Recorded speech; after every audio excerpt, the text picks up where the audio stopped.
அமெரிக்காவிற்கு பிறகு சமீபத்தில் உலக சுகாதார அமைப்பிலிருந்து விலகிய நாடு எது? அர்ஜென்டினா. செகண்ட் ஒன், தேசிய புவி பாரம்பரிய தளமாக அறிவிக்கப்பட்ட கலிஞ்சர் மலை எங்கு அமைந்துள்ளது? உத்தரப்பிரதேச மாநிலத்தின் பண்டா மாவட்டத்தில்.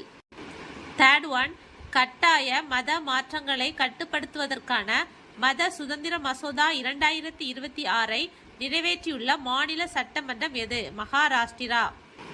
ஃபோர்த் ஒன், வில்லியம் டால்ரிம்பிள் எந்த புத்தகத்திற்காக 2026 ஆண்டுக்கான மார்க் லிண்டன் வரலாற்று பரிசை பெற்றார்?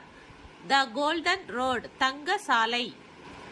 ஃபிஃப்த் ஒன், சமீபத்தில் செய்திகளில் இடம்பெற்ற பிரம்படன் கோயில் எந்த நாட்டில் அமைந்துள்ளது? Indonesia. Sixth one, Vikram Duraiswamy சமீபத்தில் இந்தியாவின் அடுத்த தூதராக எந்த நாட்டிற்காக நியமிக்கப்பட்டுள்ளார்? சைனா. செவன்த் ஒன், சமீபத்தில் வெளியிடப்பட்ட 2026 உலக மகிழ்ச்சி அறிக்கையில் முதலிடம் பிடித்த நாடு எது? பின்லாந்து. சமீபத்தில் இந்தியாவின் 100 பிளக் அண்ட் பிளே தொழில் பூங்காக்களை உருவாக்குவதற்காக எந்த திட்டம் அங்கீகரிக்கப்பட்டுள்ளது? பாரத் ஆத்யோஜிக் விகாஸ் யோஜனா.